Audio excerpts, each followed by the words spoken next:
आज है 8 जुलाई 2025, दिन मंगलवार। न्यूज़ 80 पर यूपी की सुर्खियों में आपका स्वागत है। चलिए देखते हैं यूपी की 15 खबरें फटाफट अंदाज में। उत्तर प्रदेश सरकार ने मुख्यमंत्री सहभागिता योजना के तहत किसानों को बेसहारा गोवंश गोद लेने के लिए प्रेरित किया है। योजना के तहत किसान 1 से 4 गोवंश तक गोद ले सकते हैं। उनके लिए मनरेगा के अंतर्गत कैटल शेड बनाए जाएंगे और बायोगैस यूनिटें भी दी जाएंगी, जिससे स्वच्छ ऊर्जा और अतिरिक्त आय का स्रोत मिलेगा। इस पहल का उद्देश्य न केवल पशु संरक्षण है, बल्कि ग्रामीण अर्थव्यवस्था को मजबूत करना भी है। योजना से महिला स्वयं सहायता समूहों और युवाओं को रोजगार व उद्यमिता के अवसर मिलेंगे। उत्तर प्रदेश में दिव्यांग विवाह प्रोत्साहन योजना को अभूतपूर्व जन समर्थन मिला है। चालू वित्तीय वर्ष में अब तक 74,000 से अधिक आवेदन प्राप्त हो चुके हैं। मुख्यमंत्री योगी आदित्यनाथ ने सभी आवेदनों के शीघ्र निस्तारण के निर्देश दिए हैं। योजना के तहत दिव्यांग युवक को 15,000 रुपए, युवती को 20,000 रुपए और दोनों दिव्यांग होने पर 35,000 रुपए की प्रोत्साहन राशि दी जाती है। ये राशि सीधे लाभार्थियों के बैंक खाते में ट्रांसफर की जाती है। मंत्री नरेंद्र कश्यप ने सभी आवेदनों का समयबद्ध निस्तारण सुनिश्चित करने का लक्ष्य निर्धारित किया है। उत्तर प्रदेश में 9 जुलाई को विशाल पौधरोपण महाअभियान चलेगा, जिसमें मंत्री से लेकर वरिष्ठ अधिकारी तक हिस्सा लेंगे। केशव प्रसाद मौर्य मेरठ, ब्रिजेश पाठक लखनऊ, सुरेश खन्ना शाहजहांपुर और स्वतंत्र देव सिंह गोरखपुर में पौधारोपण करेंगे।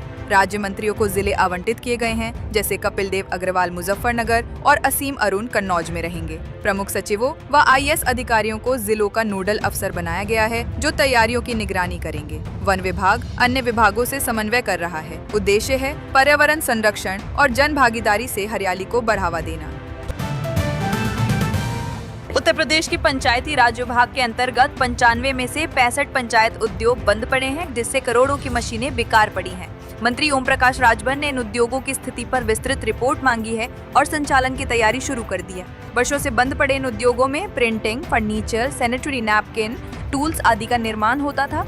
निरीक्षकों की कमी के चलते काम प्रभावित हुआ है। सरकार अब इन्हें पुनः संचालित कर रोजगार और उत्पादन बढ़ाने की दिशा में ठोस कदम उठा रही है।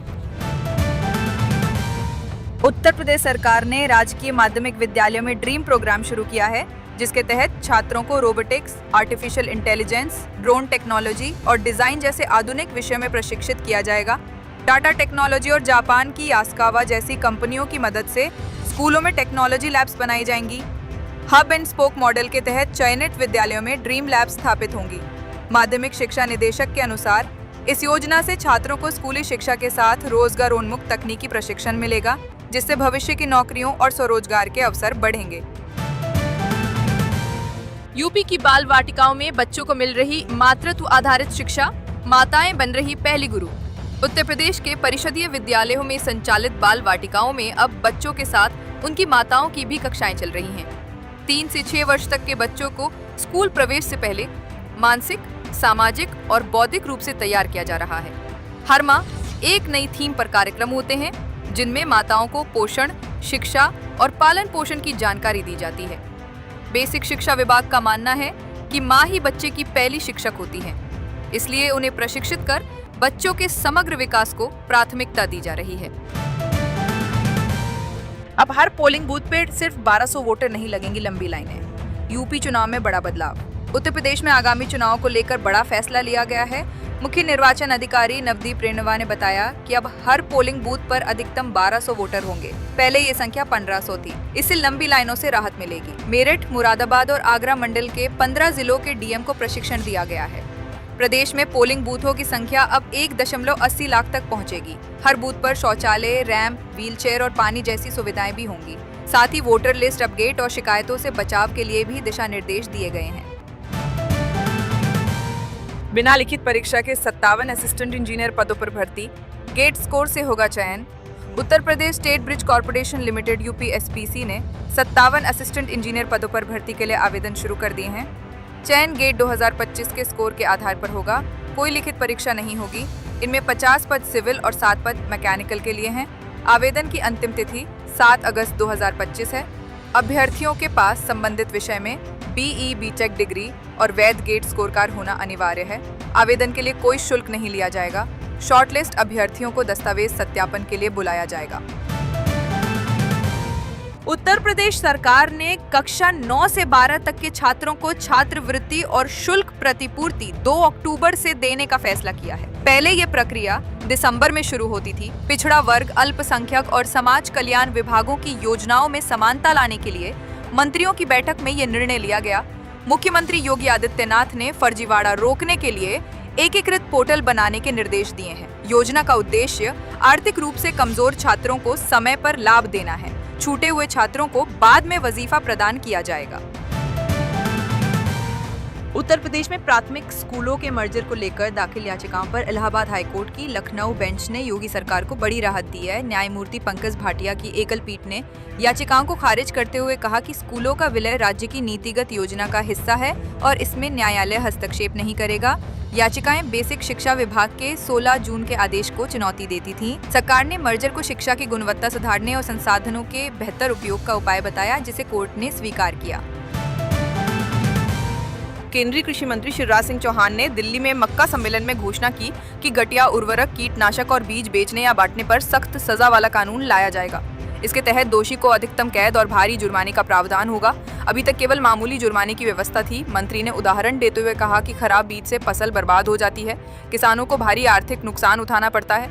नया कानून बीज अधिनियम, कीटनाशक अधिनियम और उर्वरक नियंत्रण आदेश जैसी मौजूदा धाराओं को और प्रभावी बनाएगा।